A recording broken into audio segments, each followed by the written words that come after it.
Donnie, what are you doing here? You got voted out as captain, you threw a hissy fit, and you quit the team.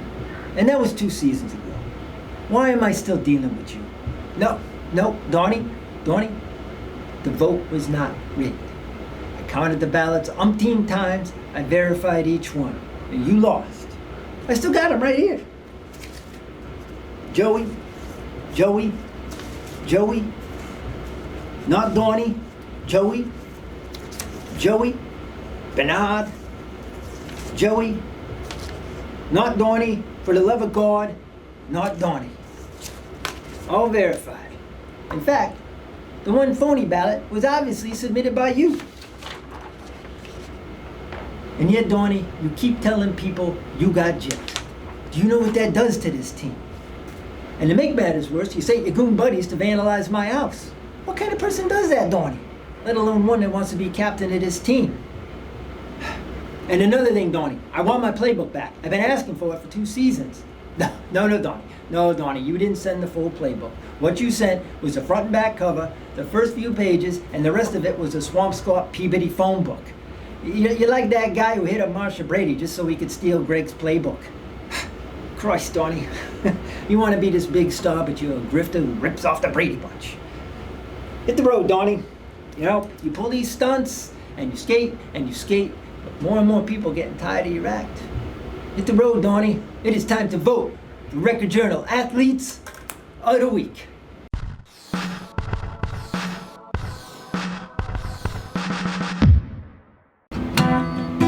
All right, how are we going to start this, Aaron?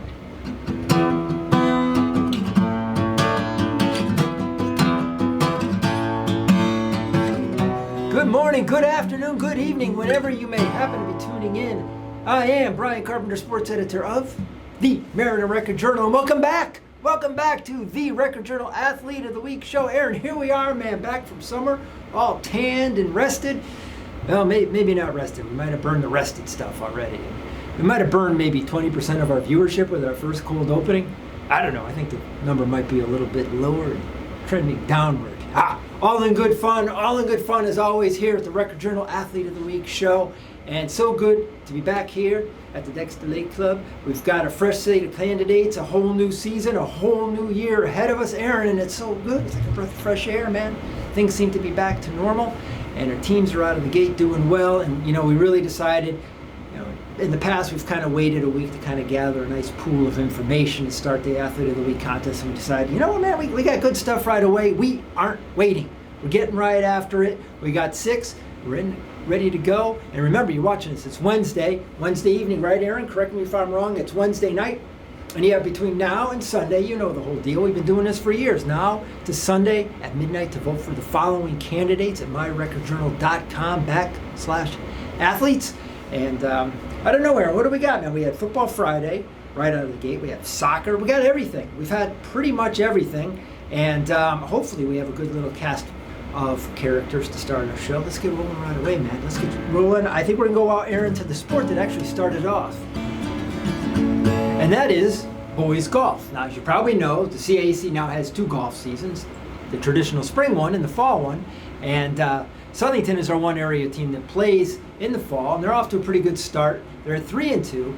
And one reason for that is the play of this young man, senior captain, Mr. Ryan O'Donnell. Ryan O'Donnell, now along with being senior captain, he is shooting some good scores for the Blue Knights, brother. He hit 35, that's 1 under, on the front 9 at Southington Country Club, and a victory over Lewis Mills. This was actually way back on August 30th. This is why we're leading off with Ryan, because like, boop, he was on the radar screen right away.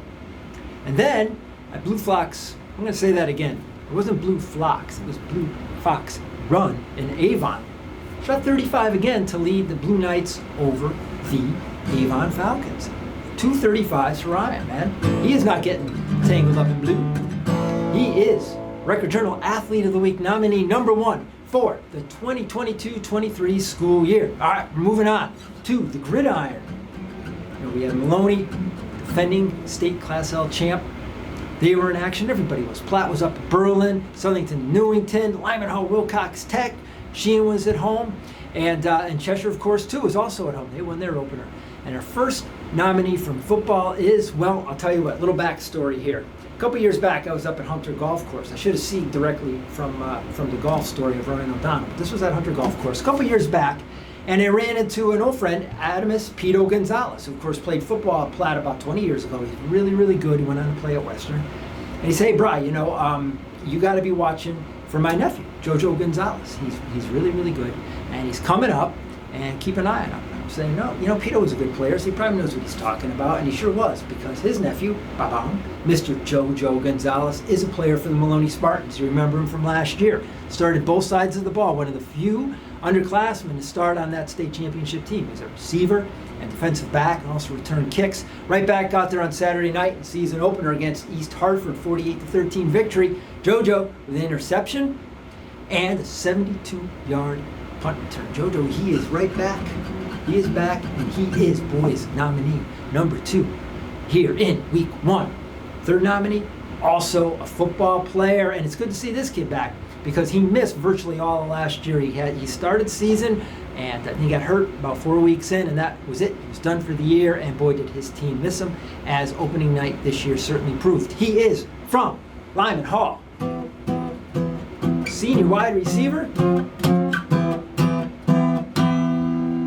Mr. Cam Pagano, wide receiver, opening night, 6 catches, 97 yards, including a 70-yard touchdown from Tyler Casey, first-year quarterback for the Trojans. And, of course, it was C.J. Monroe's first game as head coach. They were up against Wilcox Tech. They won that game 40-14. Congratulations to C.J.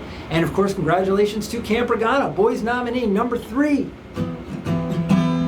here in week 1. All right, we're going to go over the girls, and Aaron, I got to say, I didn't realize this until actually I picked all the girls.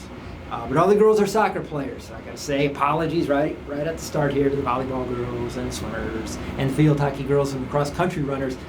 But the first 3 are all soccer players, and the first one that leapt right out at us is kind of like the other side of the coin from Cam Pagano, player who lost pretty much all of last year to injury, and a real good player from Cheshire High School, Miss Gabby Torado. Hello, Gabby. Good to have you back.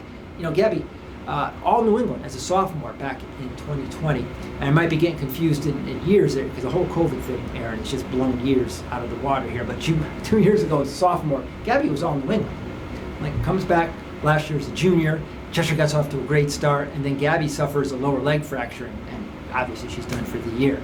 All New England player that the Rams lost. They still had a good season, but I often think, wow, if Gabby was fully healthy, what might they have done? Well, again, let us our imaginations run wild, because on opening day against Amity, Gabby scored not once, but twice, and she led the Rams to a 2-1 victory over rival Amity, the first time the Rams have beaten their rivals since 2017. She took a ball down the right sideline from Ava Sink, scored to tie the game 1-1. Later in the second half, nice cross pass in the box from Haley Shaw, converted that 2-1. Cheshire girls win. Gabby Torado, she is back. What kind of season is she going to have, Aaron? I think she is going to have a great season. I think she's going to have an outstanding season. Shine on, you crazy diamond, Gabby Tirado. You are girls nominee number 1 here in week 1. Our second nominee, okay, it's soccer. We know there's no mystery about that. But all our teams have started pretty good. Who could it be? Well, Aaron, I'll tell you who we got. The Sheehan girls hosted rival Lyman Hall on opening night on Saturday. And Sheehan has had their way with the Trojans past couple of years, actually for quite a while now, and they continued it with a 4-1 victory. And the thing with the doubleheader on Saturday this time is the siblings were like the story. Like Lyman Hall, the Stone brothers scored the tying goal for Lyman Hall. In the girls' game, Kate Sorla and her sister Stacy Sorla had 2 of the 4 Sheehan goals in a 4-1 Sheehan victory.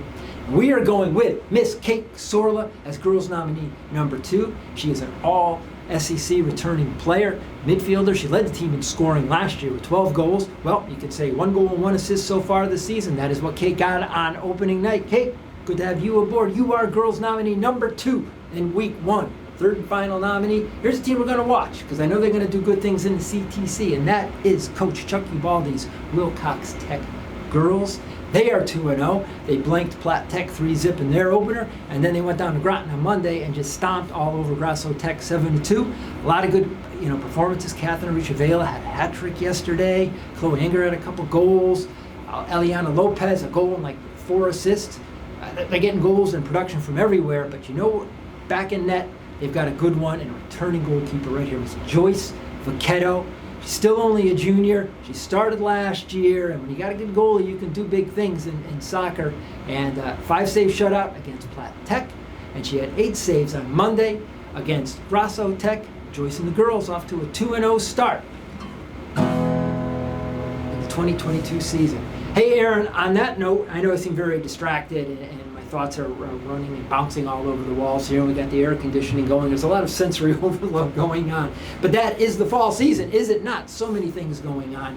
And we were able to cull from the great field of activity our first cast of nominees for Record Journal Athlete of the Week contest. We take great pride in doing this, think it's something very unique. A lot of people do contests. They're really cool things to do. Go online and you vote. We like doing the video show. It's kind of our unique little edge. So we're hoping you're enjoying our shows. We're looking forward to bringing you them through September and October, back in the winter, back in the spring. Aaron, we got to put on our thinking caps, come up with some neat and creative stuff for our cold openings, brother man. Maybe a song or two. In the meantime, you got to go online and vote. That's just the bottom line. myrecordjournal.com/athletes. Between now and Sunday at midnight, we'll bring you the winners next week. 6 new candidates. You know how it works here at the Athletes of the Week show. I am Brian Carpenter, sports editor of the Meriden Record Journal. Good to be back. My man Shawnee Crossick in the feet. My man Aaron Flom behind the camera. Aaron, you're kind of wedged in the corner back there, brother man. Sorry to crowd you out today. Hey, go online and vote. Appreciate you guys watching. We'll see you in a week.